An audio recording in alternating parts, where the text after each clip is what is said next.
سيدنا محمد وعلى آله وصحبه أجمعين وبعد. يروي الإمام ابن ماجه قال النبي صلى الله عليه وآله وسلم. The hadith in a collection, Imam Ibn Majah in his Sunan, and it has a reasonable chain narration. This is a variation of the very famous hadith, إِذَا مَاتَ الْعَبْدُ انْقَطَعَ عَمَلُهُ إِلَّا مِنْ ثَلَاثٍ, like the very famous hadith in the Sahihain that everyone knows. This is just a different version of it that's a little bit longer, just to serve the purpose of kind of explaining how the Prophet ﷺ encouraged the concept of endowment and waqf and habs during his life ﷺ, leading to what later on became one of the sources of income and revenue within the ummah. Like this is when you analyze the financial situation of a country or of a nation, this is not often talked about. It's never talked about because it doesn't exist. But if you're going to look historically at the Muslim ummah, then this is a very important part. This served a lot of this took maybe a 20 to 25% of how people survived, and what allowed the country to the nation to actually succeed was just having this concept and the encouragement of it. And what he says here, عليه الصلاة والسلام, قال إن مما يلحق العبد المؤمن من عمله بعد موته.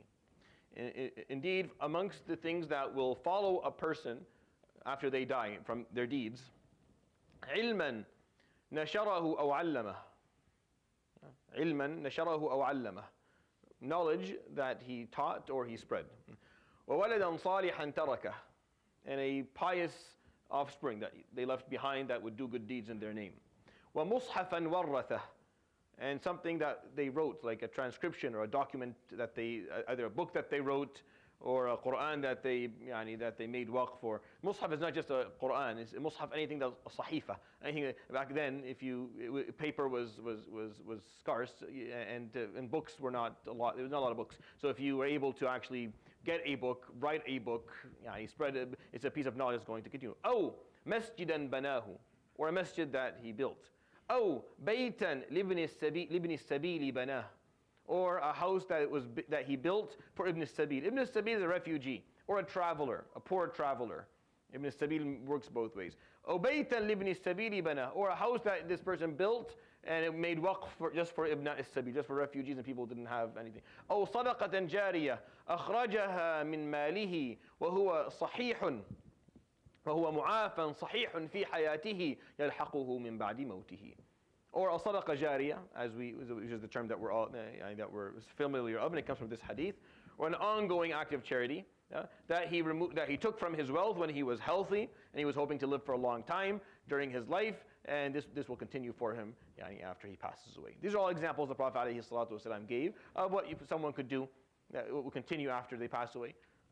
A house that they build, that they leave for refugees or travelers or those who have no place to, or homeless. Or a sadaqah jari that continues after them. I pointed out a couple of examples of awqaf, and I'm going to point out an example of a waqf that was documented during the time of Harun al-Rashid. This goes back to the Abbasi Khilafah. There's a waqf, al-Barmistan, or what is called the mustashfa, the hospital. So the waqf, hospital waqf. Now it's not what you think, it's not for the hospital. It was a waqf that was designed for patients, for their whatever they needed inside the hospital in terms of food or clothing, and it would be a gift, a money gift that was given to the person who was sick after they recovered and left the hospital as a gift, so they wouldn't have to work immediately after. To the point, and this is what you find in Zigrid Hanika's documentation of Shams al-Arab Tasṭu' ala al-Islam. There's a book, everyone who reads Arabic should be able to read it. She's a German Orientalist who wrote a book about the Islamic Khilafah. She called it the Arab Caliphate, but it's the same thing. And she points out, like, within the waqf went as far as there was money in it that you would use to pay people. Listen to this.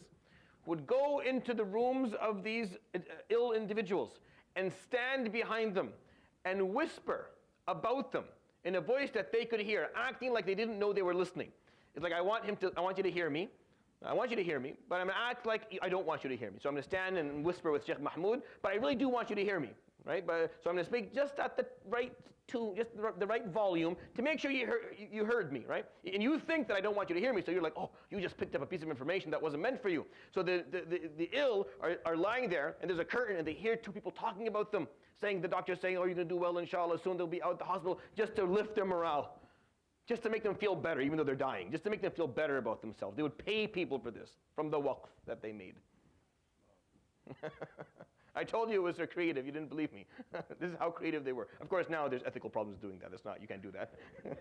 Ethically, you can't do that. You walk into a hospital and say that I said it, you'll get me fired, and then you'll get in trouble. So, but the idea back then, a lot of the time, the people who were sick, we didn't know what was wrong with them, and there was no way to know. So it was just a way to lift their morale. So they would actually have people go in there and just whisper behind patients, so they would hear something nice about themselves. And it's a piece of information that they felt that was not meant for them, so they felt like they learned something that the doctor said, and they felt good. And this is how Muslims did. This is a lot of what happened in the Bilad al-Islam that continued for a lot was from the fact that they made endowments. They put awqaf.